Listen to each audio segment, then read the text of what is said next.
If you're looking to buy your first property, then dealing with estate agents is something you just have to do. We get a lot of questions from our clients about various things to do with estate agents and dealing with them. So we thought we'd put together a video that answers the top 10 questions to give you a bit more information. What should I look for during a property viewing? When you're viewing a property, you want to assess the overall condition, the look, the feel, any kind of obvious issues there might be. You want to evaluate the room sizes, the layout, how the natural light, make sure that all kind of meets your needs. You also want to assess the exterior of the property for any potential maintenance issues. Also want to consider property location, proximity to amenities, transport links, kind of the feel of the neighborhood. I always recommend visiting at different times of the day. You'll get a different insight into kind of the traffic, the noise, who's lurking around. Taking notes and photos is also something we recommend. If you're seeing a lot of properties, it might be easy to get them kind of muddled up. What questions should I ask the estate agent when viewing a property? Ask about the property's history, so how long it's been on the market and the reason for the seller's sale. Making sure that the seller's timeframes match up with yours is going to be quite important. You want to ask about any kind of renovations, any key installations, so like the age of the boiler, central heating, electrics, all that kind of stuff. If there's any ongoing issues or disputes, you'll want to know. Understanding all these kind of aspects will inform your decision. How can I negotiate the purchase price with an estate agent? Well, the asking price is obviously just an asking price. It's a figure that the seller is aiming for, but you're perfectly able to offer below that. You'll want to kind of research comparable properties so that you can justify your offer with market data, but also be willing to compromise. You don't want to kind of lose out on a dream property by being sort of overly principled. You want to maintain good relationship with the agent and kind of be respectful throughout the communications. You stand a much better chance that way.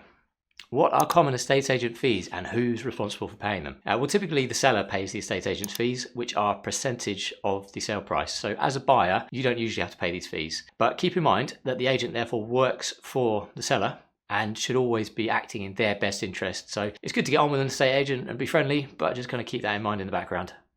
How do estate agents determine property valuations?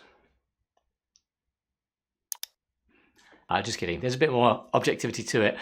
So agents assess factors like location, property condition, and recent sale prices of similar properties in the area.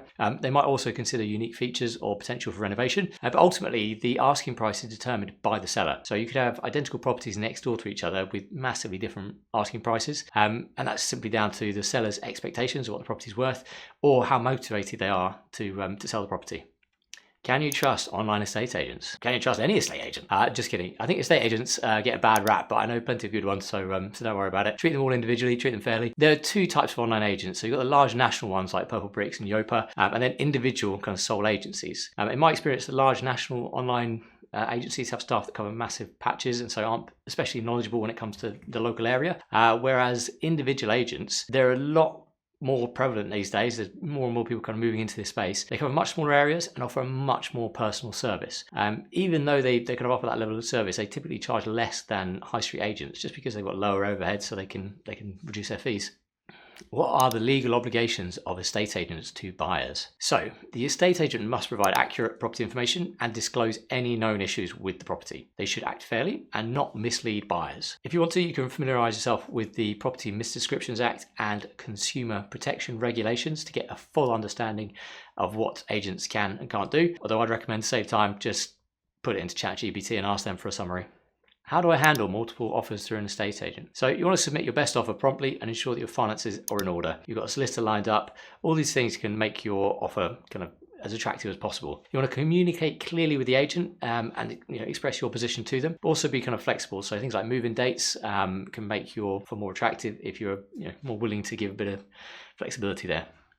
What should I do if I have a complaint against an estate agent? Well, firstly, you want to address the issue directly with the agent or their manager. More often than not, you can find some sort of resolution there without dragging in a third party to it. However, if it is still unresolved, you can escalate the complaint to the property ombudsman. My advice here would be that you document all communications you've had with the agent and that you understand the complaints procedure to put yourself in the best possible position. How can I verify the credibility of an estate agent? You want to check that the agent's a member of professional bodies like the National Association of Estate Agents or the Property Ombudsman. But for me, reading reviews is probably more important. So things like Trustpilot, Google reviews, see what other people have said, what experiences they've had. A good agent will have a solid reputation with reviews to back that up. So those are the top 10 questions our clients typically ask us about dealing with estate agents and property viewings. Hopefully you found the video useful. If there's anything you missed off, then feel free to drop a comment and we can answer it directly.